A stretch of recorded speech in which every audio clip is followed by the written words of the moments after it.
सभी विद्यार्थियों का सीरीज शक्ति ऑनलाइन क्लासेज में फिर से स्वागत है। तो कल हम पढ़ रहे थे प्रॉब्लम सॉल्यूशन। तो कल हमने 4 क्वेश्चन किए थे। तो अगला क्वेश्चन करते हैं, क्वेश्चन नंबर 5। तो क्वेश्चन नंबर 5 क्या है, प्रॉब्लम देखते हैं। क्वेश्चन है आपका कि गुणनखंड विधि द्वारा समीकरण को हल करना है। समीकरण है आपके पास में 4x² minus 4a² plus a⁴ minus b⁴ बराबर 0। ये आपके पास में कोई एक समीकरण है। इस समीकरण को आपको गुणनखंड विधि से हल करना है। तो गुणनखंड विधि में क्या करते हैं हम, जो x का गुणांक होता है यानी कि ये बीच वाला पार्ट, इसको हम इस प्रकार तोड़ते हैं कि जोड़ने पर तो वापस ये आ जाए और गुणा करने पे ये चीज़ आ जाए।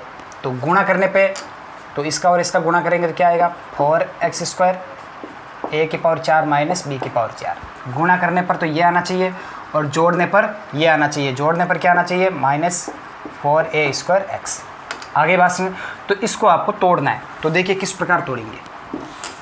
तो ध्यान देना, यहाँ पे ये जो a⁴ है, a⁴ माइनस b⁴, इसको मैं क्या लिख सकता हूँ, a² minus b² into a² plus b²। देख लीजिए ध्यान से, आगे बात समझ में क्लियर है। तो इसको इस प्रकार लिख सकते हैं। तो ये देखिए वापस क्या हो जाएगा, a minus b a plus b, तो a² माइनस b²। हरी बात समझ में, ये चीज़ आ गई। अब देखिए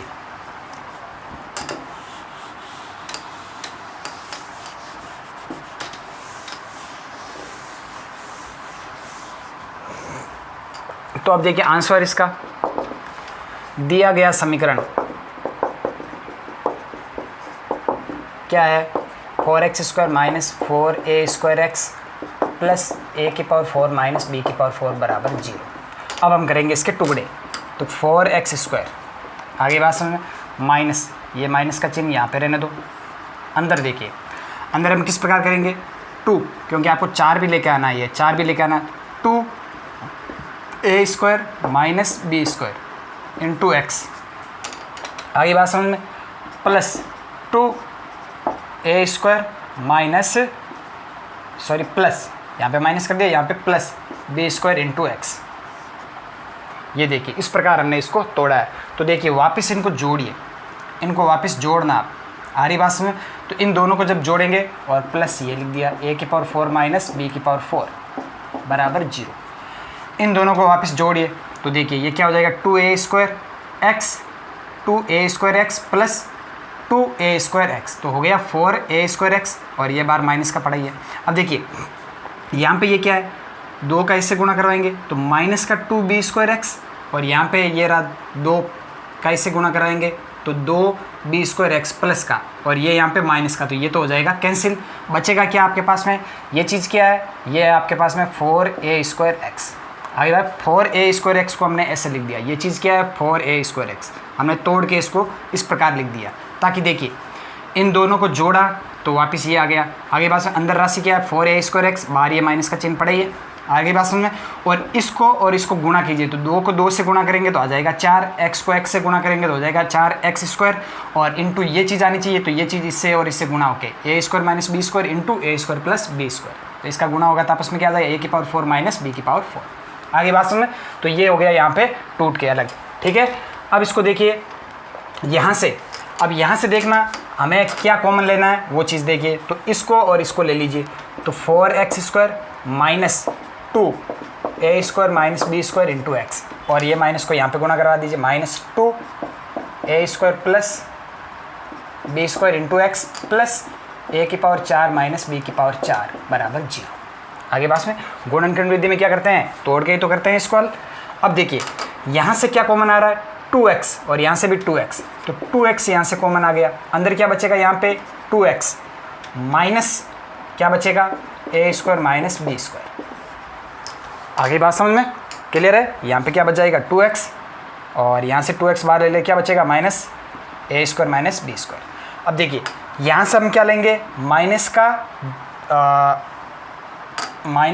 a²। अब देखिए ध्यान देना, यहाँ पे ये चीज़ क्या है, इसको भी आप तोड़ के लिख सकते हो। ये जो a की पावर 4 माइनस बी की पावर 4 है ना, इसको आप क्या लिख सकते हो, A square minus B square into A square plus B square. आगे ना बात समझ में। अब देखिए यहाँ से क्या कॉमन आ रहा है, A square plus B square common आ रहा है, तो A square plus B square minus का A square plus B square हमने बाहर ले लिया कॉमन। तो यहाँ से माइनस का चिन्ह तो बाहर ले लिया, तो बचेगा क्या, ए स्क्वायर प्लस बी स्क्वायर तो ले लिया, क्या बचा 2x। जब माइनस का बाहर लिया तो यहाँ पे माइनस लगेगा, क्या बचेगा ए स्क्वायर माइनस बी स्क्वायर बराबर 0। देख लीजिए एक बार, इसको अंदर गुणा करवाया तो देखिए माइनस का चिन्ह अंदर गुणा होगा, तो माइनस का 2x A square plus B square, minus minus क्या हो गया प्लस, तो ये देखिए plus A square plus B square into A square minus B square. आगे बात समझ में। अब यहाँ पे ये गुणनखंड विधि से हल हो गया, तो 2x माइनस ए स्क्वायर प्लस बी स्क्वायर, एक ये हो गया, और एक गुणनखंड क्या हो गया 2x माइनस ए स्क्वायर माइनस बी स्क्वायर बराबर 0। आगे बात समझ में। अतः क्या हो जाएगा 2x माइनस ए स्क्वायर प्लस बी स्क्वायर बराबर 0, तो यहाँ से x बराबर क्या आ जाएगा ए स्क्वायर प्लस बी स्क्वायर, ये इधर आके प्लस का हो जाएगा, ये 2 नीचे आ जाएगा, या क्या हो जाएगा 2x माइनस ए स्क्वायर माइनस बी स्क्वायर बराबर 0, तो वो उधर चला जाएगा, तो यहाँ से x बराबर क्या आ जाएगा ए स्क्वायर माइनस बी स्क्वायर बट्टा 2। आगे बात समझ में। तो x की वैल्यू क्या आ जाएगी, या तो x बराबर ए स्क्वायर प्लस बी स्क्वायर बटा 2, x बराबर ए स्क्वायर माइनस बी स्क्वायर बटा 2। क्योंकि ये 2 घात का समीकरण है तो इसके मूल भी कितना आएंगे, 2 मूल आएंगे। एक मूल तो ये होगा ए स्क्वायर प्लस बी स्क्वायर बटा 2, और एक मूल ये होगा ए स्क्वायर माइनस बी स्क्वायर बटा 2।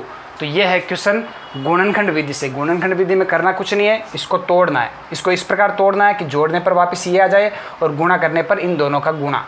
आ रही बात समझ में, तो ये चीज़ आ जाए। आगे बात समझ में, यहाँ से ये तोड़ के किया और फाइनली ये आंसर होगा। क्लियर है। चलिए तो अगला क्वेश्चन कर लेते हैं।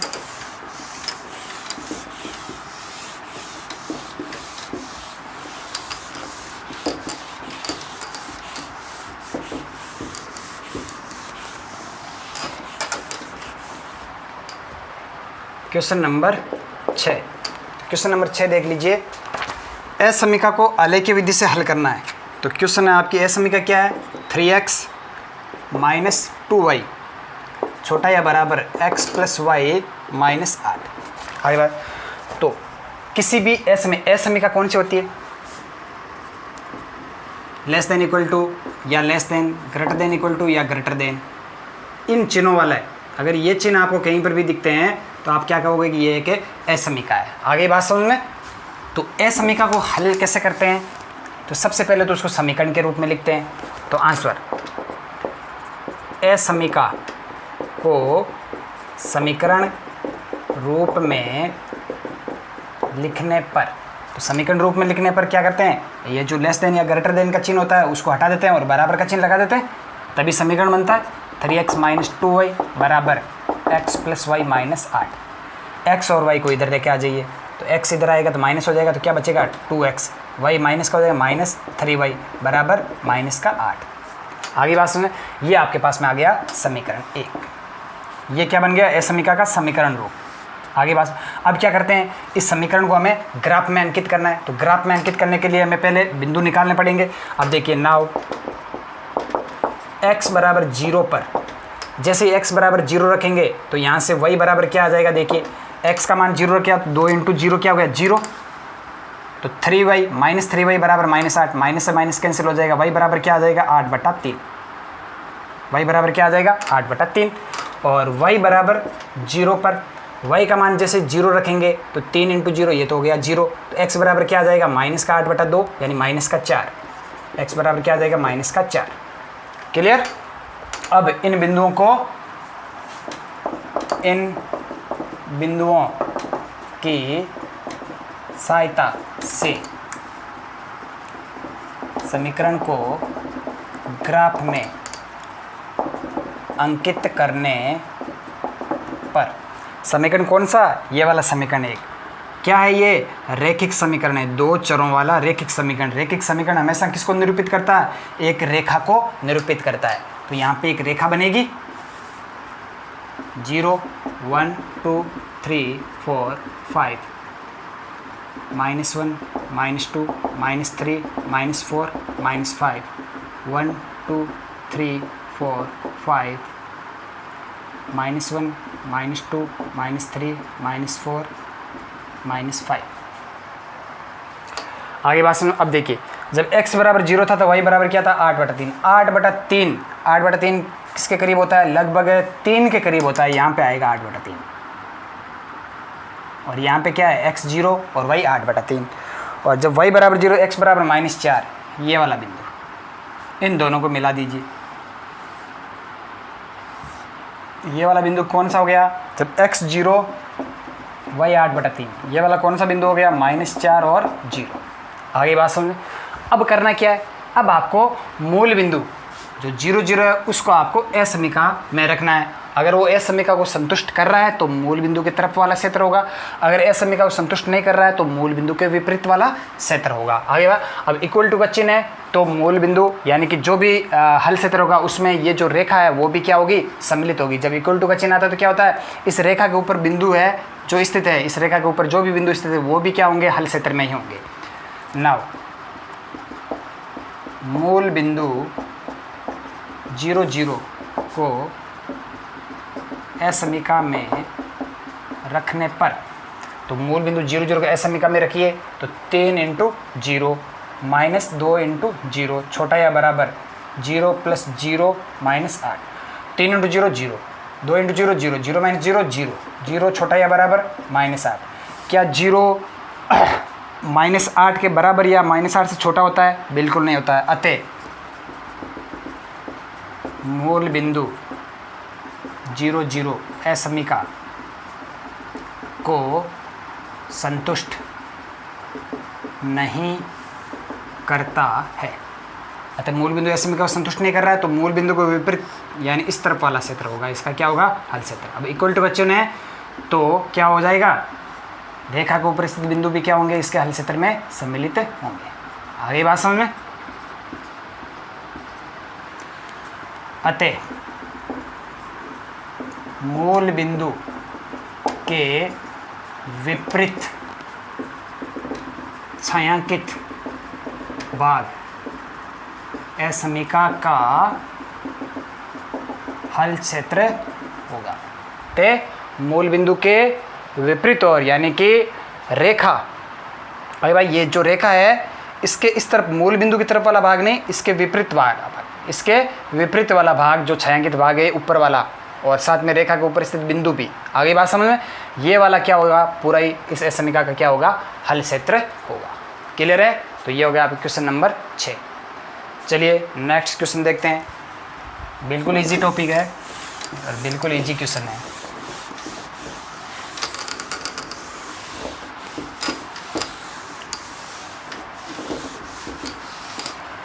अगला क्वेश्चन देख लीजिए।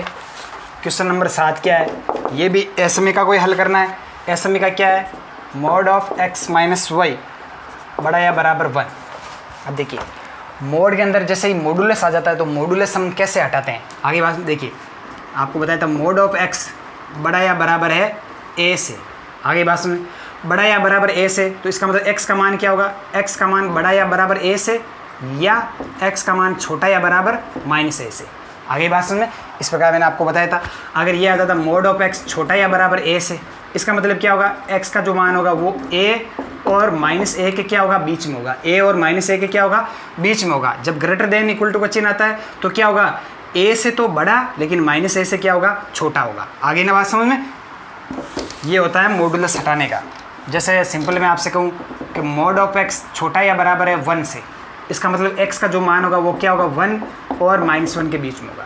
अगर ये आ जाता मोड ऑफ x बड़ा या बराबर है 1 से, इसका मतलब क्या है? x का मान बड़ा या बराबर होगा 1 से या x का मान छोटा या बराबर होगा -1 से। -1 से छोटा और 1 से बड़ा जब आता है ग्रेटर देन इक्वल टू का चिन्ह। लेस देन इक्वल टू का आता है तो 1 और -1 के बीच में। आगे बात समझ में। तो यहाँ पे देखिए चिन्ह क्या आया हुआ है? ग्रेटर देन इक्वल टू का चिन्ह आया हुआ है। तो आंसर, तो सबसे पहले क्या करेंगे? मॉडुलस हटाने पर,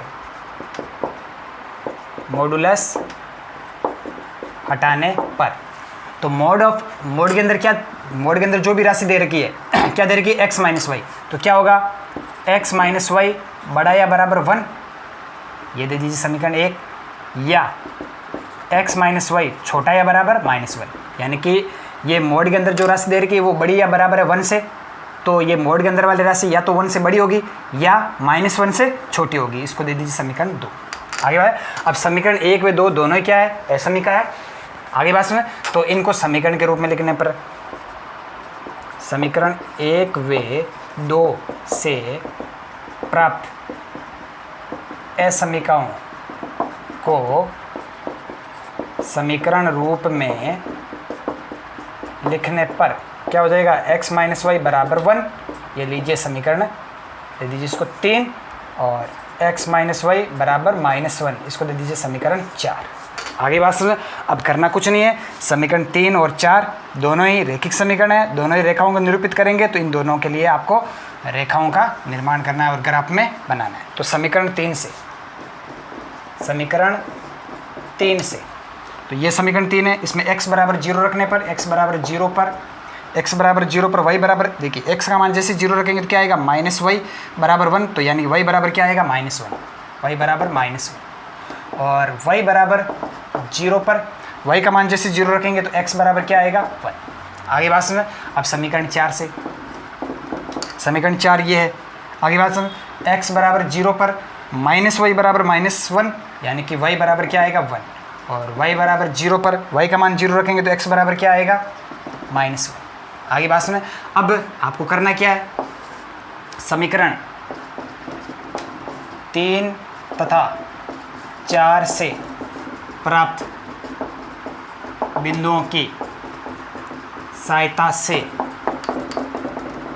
रेखाओं को ग्राफ में अंकित करने पर, अब इनको आप ग्राफ में बना लीजिए, 0 1 2 3 4 5, 1 2 3 4 5, -1 -2 -3 -4 -5, -1 -2 -3 -4 -5, ये आपकी x अक्ष और ये आपकी y अक्ष। तो समीकरण 3 से, तो समीकरण 3 ये रहा, समीकरण 3 में जब हमने x बराबर 0 रखा तो y का मान -1, ये वाला बिंदु, और जब y बराबर 0 रखा तो x बराबर 1, ये वाला बिंदु, इन दोनों को मिला दीजिए। ये किसका समीकरण बन गया, 3, x माइनस वाई बराबर 1, x माइनस वाई बराबर 1।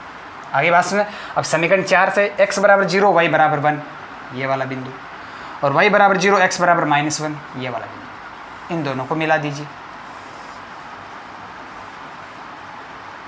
आगे बात सुने, ये दोनों रेखाएं क्या आएगी, समांतर आएगी, क्या हो जाएगी, ये समांतर। ये किसका समीकरण आ गया आपके पास में, x माइनस वाई बराबर -1। आगे बात सुन, अब आपको करना क्या है, दोनों ही समीकरण 3 और समीकरण 4 यानी समीकरण 1 व 2, ये दो है समीकरण, इनमें आप मूल बिंदु को रखिए। आगे बात सुन, तो मूल बिंदु से असमीका 1, ये वाली असमीका 1 को, या मूल बिंदु को असमीका 1 में रखने पर, तो 1 में रखिए 0 - 0 बड़ा या बराबर 1, यानी 0 बड़ा या बराबर 1, 0 बड़ा होता है क्या 1 से, नहीं होता, अतः मूल बिंदु असमीका 1 को संतुष्ट नहीं करता है। आगे बात समझ में, तो असमीका 1 को संतुष्ट नहीं करता है, तो इसका हल क्षेत्र क्या होगा, विपरीत। अब इक्वल टू का चिन्ह है तो इसके ऊपर स्थित बिंदु भी सम्मिलित होंगे, लेकिन हल क्षेत्र क्या होगा, विपरीत। आगे बात, अब इसी प्रकार आपको करवाना है मूल बिंदु को असमीका 2 में, मूल बिंदु 0 0 को असमीका 2 में रखने पर, तो 0 - 0 छोटा या बराबर -1, 0 छोटा या बराबर -1, क्या 0 - 1 से छोटा होता है, बिल्कुल नहीं होता है, अतः मूल बिंदु 0 0 असमीका 2 को संतुष्ट नहीं करता है। तो हल क्षेत्र क्या होगा, अब ये है तो इसका हल क्षेत्र भी मूल बिंदु के विपरीत और आगे बात समझ में। और ये दोनों ए समीकरण सम्मिलित रूप से ये वाले ए समीकरण बनाते हैं। आगे बात समझ में, ये वाले ए समीकरण। तो इस ए समीकरण का हल क्षेत्र क्या होगा, मूल बिंदु के विपरीत। और आगे बात समझ में, तो फाइनल रिजल्ट अतः ए समीकरण कौन सी, mode of x minus Y बड़ा या बराबर 1 का हल क्षेत्र मूल बिंदु के विपरीत और छायांकित भाग है। तो मूल बिंदु के विपरीत, और ये है मूल बिंदु, तो इसके इस रेखा के इस तरफ वाला और इस रेखा के इस तरफ वाला, ये होगा सम्मिलित रूप से मोड ऑफ x माइनस 1 बड़ा या बराबर 1 का हल क्षेत्र, इधर वाला और इधर वाला। क्लियर है? तो बिल्कुल इजी क्वेश्चन है। तो ये होगा क्वेश्चन नंबर 7। चलिए तो अगला क्वेश्चन करते हैं।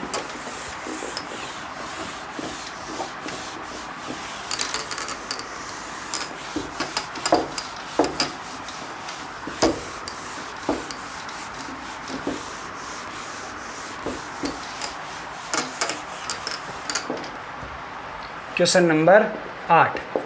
क्वेश्चन नंबर 8 देख लीजिए क्या है। क्वेश्चन नंबर 8 है समांतर श्रेणी। समांतर श्रेणी दे रखी 63, 60, 57 डैश डैश डैश के कितने पद लिए जाए कि उनका योगफल 693 हो। कह रहा कि ये कोई समांतर श्रेणी है, इस समांतर श्रेणी के कितने पद लिए जाए कि उनका योगफल क्या हो जाए 693। तो आंसर माना तो पहले देख लीजिए, दी गई श्रेणी क्या दे रखी है 63, 60, 57 डैश डैश डैश। अब ये समांतर श्रेणी है तो यहाँ प्रथम पद ए बराबर क्या है 63, सार्वयंतर डी, सार्वयंतर क्या होता है, क्रमांक 2 पदों का आपको अंतर निकालना है। तो 60 माइनस 63 माइनस का 3, देखिए माइनस का 3, 63 में माइनस का 3 जोड़ेंगे तो क्या आएगा 60, 60 में माइनस 3 जोड़ेंगे तो क्या आएगा 57। आर्यन भाषा है, कहने का मतलब माइनस 3 जोड़ने का मतलब क्या 3 घटाना, आर्यन भाषा में। तो ये हो गया सार्वयंतर। अब ये कह रहा है कि समांतर श्रेणी कितने पद लिए जाएगी उनका योगफल 693 हो जाए। तो यानी कि हमको क्या ज्ञात करना है, n, यानी कि कितने पद। आगे भाषा में तो हम मान के चलते हैं कि हम कितने n पद लेते हैं जिनका योगफल क्या हो जाए 693। तो माना समांतर श्रेणी के n पदों का योगफल कितना है 693 है, ये हम मान लेते हैं। आगे बात सुने, देयर इम्प्लाइज हमने क्या माना Sn, यानी कि समांतर श्रेणी के n पदों का योगफल कितना माना 693। अब आपको पता है चूंकि Sn बराबर क्या होता है n/2 2a प्लस n-1d। अब Sn यानी n पदों का योगफल तो हमने मान लिया कितना 693, तो Sn कितना लिख दें 693 बराबर n हमें ज्ञात करना है, तो n हम ज्ञात कर लेंगे 2 इंटू a की वैल्यू क्या है 63 प्लस n-1 इंटू डी की वैल्यू क्या है -3। अब यहाँ पे क्या बचा, केवल एक n है, तो n का मान हम यहाँ से ज्ञात कर लेंगे। तो कितना आ जाएगा 693 बराबर n/2, 63 इंटू 2 126। ये माइनस का 3 है तो माइनस का लग जाएगा यहाँ पे चिन्ह, तो माइनस का 3n माइनस माइनस प्लस 3, तो 693 बराबर n/2, 126 और 3 129 -3n। 2 को पहले इधर भेज दीजिए, तो 3 दूनी 6 गुणा होके 9 दूनी 18 काटा हासिल किया, 6 दूनी 12 1 13, 1386 बराबर n को अंदर गुणा करवा दीजिए 129n माइनस 3n²। आगे बात सुने, तो इन सबको भी इधर लेके आ जाइए, तो 3n² माइनस 129n प्लस 1386 बराबर 0। 3 यहाँ से कॉमन आ रहा है तो क्या बचेगा n² माइनस 3 से 4, 4 3 12, 3 3 9, 43n प्लस 3 से 4 3 12, 6 3 18, ये बचेगा। आगे बात सुने बराबर 0। तो देखिए टुकड़े कर देते हैं इसके, n² 43 के टुकड़े 21 और 22 देखिए, 22 और 21, तो जोड़ने पे 43 हो रहा है, बिल्कुल हो रहा है। गुणा करने पे 1 2 42 हासिल की 4, 1 2 42 4 46, 462 बिल्कुल आ रहा है। तो कितना हो जाएगा 21 और 22, तो गुणा कर लीजिए, माइनस का 22n माइनस का 21n प्लस 462। तो यहाँ से n कॉमन आ रहा है, क्या बचेगा n माइनस 22, माइनस 21 कॉमन ले लीजिए, क्या बचेगा n माइनस 22, तो n माइनस 22 n माइनस 21 बराबर 0। तो यहाँ से n बराबर क्या आ जाएगा 21 या n बराबर क्या आ जाएगा 22। तो n का मान क्या लेंगे, या तो 21 या फिर 22। तो n का मान कितना लिया जाए तो इनका योगफल कितना हो जाए 693, या तो 21 और या 22। तो ये हो गया आपका क्वेश्चन नंबर 8। क्लियर है? तो आज की क्लास में इतना ही, बाकी हम पढ़ेंगे अगली क्लास में। तो अधिक से अधिक यूट्यूब चैनल को शेयर कीजिए, सब्सक्राइब कीजिए। धन्यवाद।